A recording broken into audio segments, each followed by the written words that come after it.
chers lecteurs et chers consommateurs, aidez-nous et le réseau Plus que Pro à lutter contre ce cancer que constituent les pseudo-youtubeurs de l'intox et la désinformation qui n'ont d'ailleurs rien à vous apporter.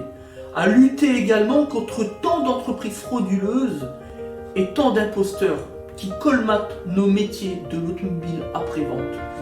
Parce que nous on ne triche pas de calomnie, on dit la vérité. Notre objectif, rétablir le climat de confiance au travers de nos documents vidéo qui permettent de structurer le principe de transparence qui nous est si cher.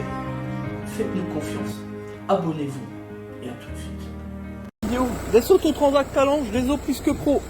Alors là, on a un client qui est venu, qui a été faire des réparations chez une petite agence Renault du secteur, à côté de chez nous, pas loin. Et là, on a affaire à du bricolage. Alors, dans un premier temps, on a déjà eu affaire à une, on peut le dire, une arnaque, c'est une arnaque. 1300 € de réparation pour des éléments qui n'ont pas été réclamés par le client.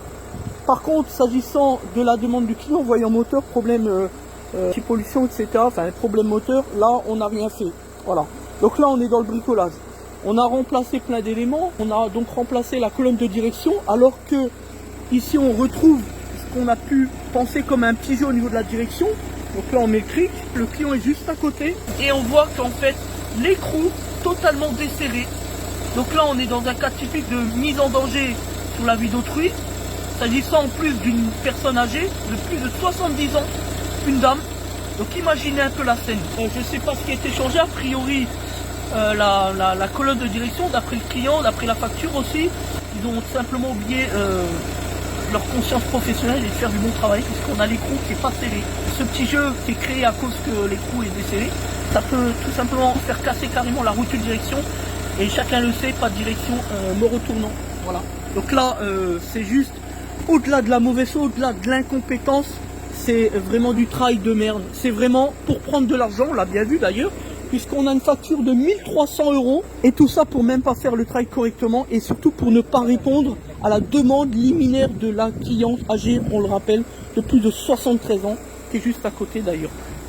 Voilà la vérité, c'est une honte, un scandale.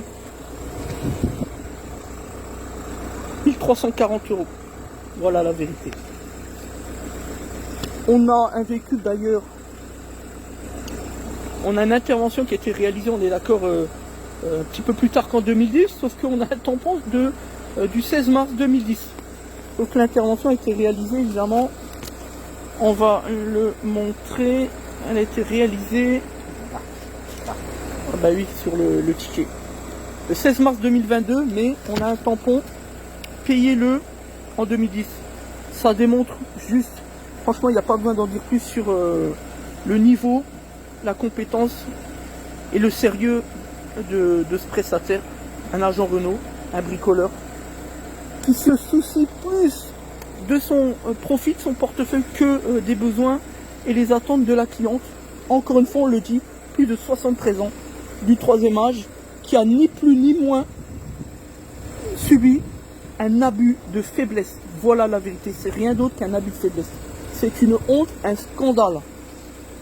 Donc heureusement qu'on a pris le temps de lever le véhicule, parce que sinon la cliente repartait, et c'est un cas traditionnel de mise en danger sur la vie d'autrui, ça aurait pu très mal se terminer par un drame.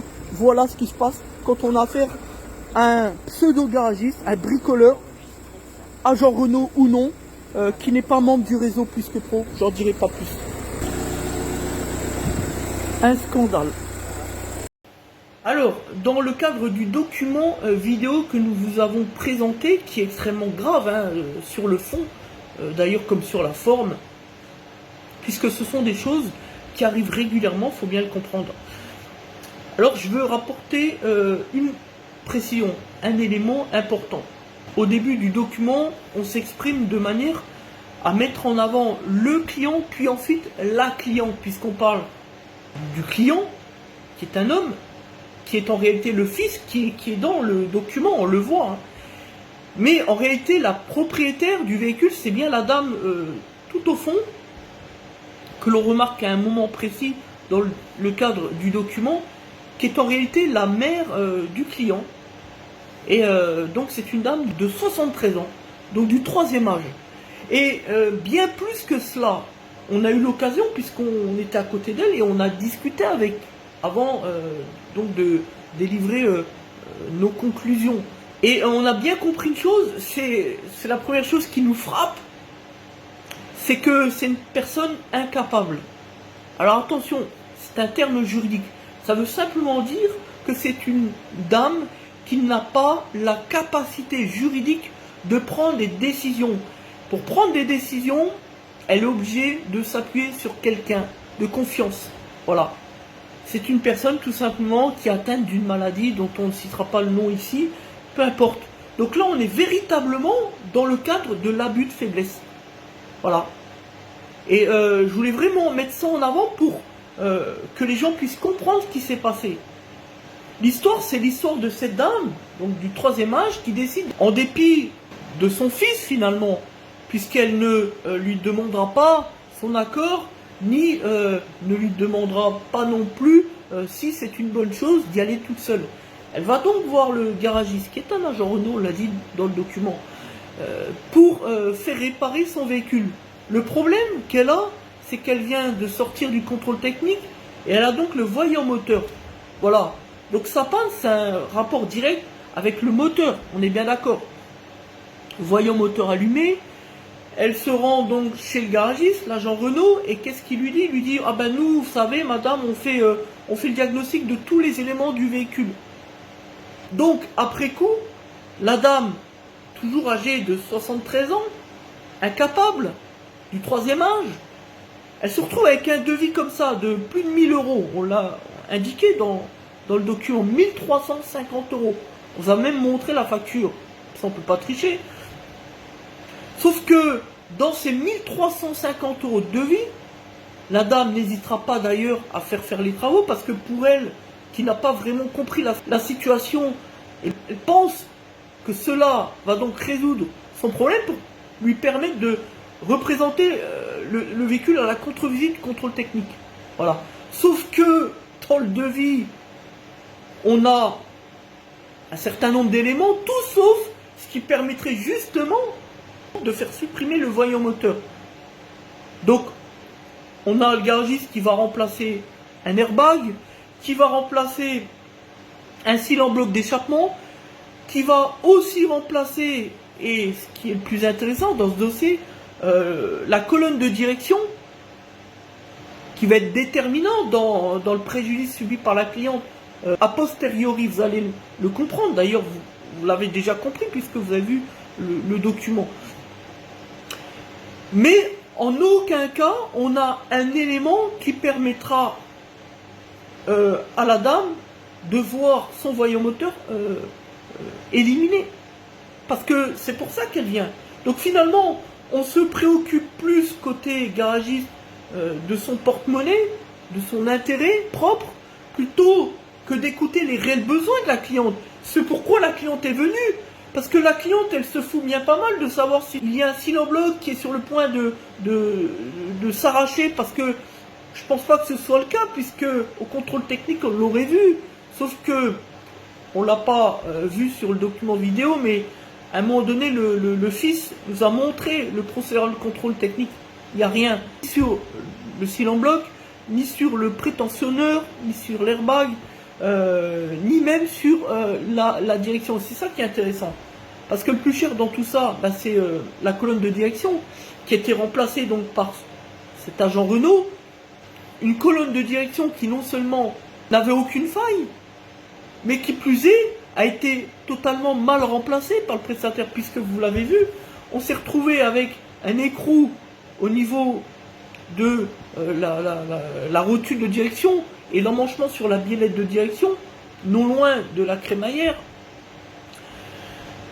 qui n'était pas serré. Et la conclusion, la conséquence de tout ça, elle aurait pu être dramatique pour la cliente, qui plus est une personne incapable, précision faite, il faut le rappeler, puisque on sait très bien que quand cet écrou est desserré, ça peut générer des petits à-coups, etc. Et c'est comme ça qu'on casse directement la biellette de direction. Donc ça aurait pu très mal se finir pour la cliente, qui aurait pu tout simplement y rester dans cette affaire-là. Donc ça, c'est extrêmement grave comme situation. On est dans un cas traditionnel de mise en danger sur la vie d'autrui, d'une faute professionnelle. Et c'est ce que j'ai dit aux clients. Dans un cas pareil, il faut déposer une plainte pénale pour une raison bien simple et à bien des égards. C'est qu'on ne peut pas laisser faire cela à un moment donné. Parce que si on y a échappé, cette cliente, le prochain, lui, il n'échappera pas à la peine, à la sanction, qui est la mort au tournant, qui est l'accident de la route. Donc, il faut bien comprendre tout cela. Là, on a vraiment affaire à du bricolage, un prestataire qui n'en a rien à faire du client, qui a vu arriver cette dame du 3e âge, qui a compris en 3 minutes qu'elle était incapable de décider par elle-même. À ce moment-là précis des faits, le garagiste aurait dû demander à la dame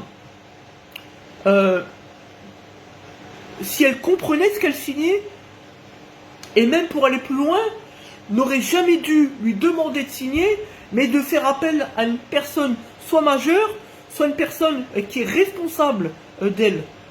Juridiquement parlant, le garagiste, le professionnel de l'automobile, doit avoir cette aisance intellectuelle de comprendre qu'à un moment donné, il peut se rendre coupable d'abus de faiblesse, que la situation peut être extrêmement grave et qu'on ne fait pas signer tout et n'importe quoi à n'importe qui. Parce que la dame, elle n'est pas consciente de la situation. Le professionnel, lui, si, à ce moment-là des faits, il sait très bien qu'il est en faute, qu'il fait faire quelque chose à quelqu'un qui ne comprend pas la situation. Voilà la vérité. Donc pour toutes ces raisons, oui, on est en phase d'un abus de faiblesse. C'est extrêmement grave. Les sanctions pénales sont extrêmement lourdes et on parle bien évidemment de peine d'emprisonnement. Voilà la vérité. Même s'il n'y a pas eu d'accident, même s'il n'y a pas eu de décès, dans les faits,